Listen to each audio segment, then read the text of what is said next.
ರಾಷ್ಟ್ರೀಯ ಹೆದ್ದಾರಿ ಮತ್ತು ಮೇಲ್ಸೇತುವೆಯ ಕಾಮಗಾರಿಯನ್ನ ಪೂರ್ಣಗೊಳಿಸಿ ಜನರ ಜೀವ ಉಳಿಸಿ ಎನ್ನುವ ಘೋಷವಾಕ್ಯದೊಂದಿಗೆ ತಲಪಾಡಿಯಿಂದ ಪಂಪ್ವೆಲ್ ತನಕ ಬೃಹತ್ ಕಾಲ್ನಡಿಗೆ ಜಾಥಾವನ್ನ ನಡೆಸಲಾಗುವುದು ಅಂತ ಮಾಜಿ ಶಾಸಕ ಜೆಆರ್ ಲೋಬೋ ಹೇಳಿದ್ದಾರೆ. ಮಂಗಳೂರಿನ ಮಲ್ಲಿಕಟ್ಟೆಯಲ್ಲಿರುವಂತಹ ಕಾಂಗ್ರೆಸ್ ಭವನದಲ್ಲಿ ಸುದ್ದಿಗೋಷ್ಠಿಯಲ್ಲಿ ಮಾತನಾಡಿದ ಅವರು, ದಕ್ಷಿಣ ಕನ್ನಡ ಜಿಲ್ಲೆಯ ಸಮಗ್ರ ಅಭಿವೃದ್ಧಿಯ ದೃಷ್ಟಿಯಿಂದ ಕೇಂದ್ರದಲ್ಲಿ ಯುಪಿಎ ಸರ್ಕಾರ ತಲಪಾಡಿಯಿಂದ ಬೈಂದೂರುವರೆಗೆ 4 ಪಥಗಳ ರಸ್ತೆಯನ್ನ ಮಾಡೋದಿಕ್ಕೆ ಅನುದಾನ ಒದಗಿಸಿತ್ತು.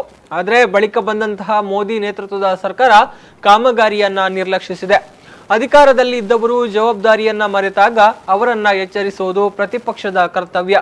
ಹೀಗಾಗಿ ತಲಪಾಡಿಯಿಂದ ಪಂಪ್ವೆಲ್ ತನಕ ಅಪೂರ್ಣವಾಗಿರುವಂತಹ ಹೆದ್ದಾರಿ ಕಾಮಗಾರಿ ಮತ್ತು ಮೇಲ್ಸೇತುವೆಯ ಕಾಮಗಾರಿಯ ಭೀಕರ ಅವ್ಯವಸ್ಥೆಯ ವಿರುದ್ಧ ಜನವರಿ 28ರಂದು ಬೃಹತ್ ಕಾಲ್ನಡಿಗೆ ಜಾಥಾ ನಡೆಸಲಾಗುವುದು ಅಂತ ಹೇಳಿದ್ರು. ಇದೇ ತಿಂಗಳ ದಿನಾಂಕ 28ಕ್ಕೆ ಬೆಳಿಗ್ಗೆ 10 ಗಂಟೆಯಿಂದ ಮಂಗಳೂರು ವಿಧಾನಸಭಾ ಕ್ಷೇತ್ರದ ತಲಪಾಡಿಯಿಂದ ನಮ್ಮ ಮಂಗಳೂರು ಮಂಗಳೂರು ದಕ್ಷಿಣ ವಿಧಾನಸಭಾ ಕ್ಷೇತ್ರದ ಪಂಪ್ವೆಲ್ನವರೆಗೆ ಒಂದು ಕಾಲ್ನಡಿಗೆ ಜಾಥಾವನ್ನು ಹಮ್ಮಿಕೊಳ್ಳಲಿಕ್ಕೆ ಎರಡೂ ಕ್ಷೇತ್ರದ ಕಡೆಯಿಂದ ನಮ್ಮ ಕಾರ್ಯಕರ್ತರು ನಾವು ತೀರ್ಮಾನವನ್ನು ಮಾಡಿದ್ದೀವಿ.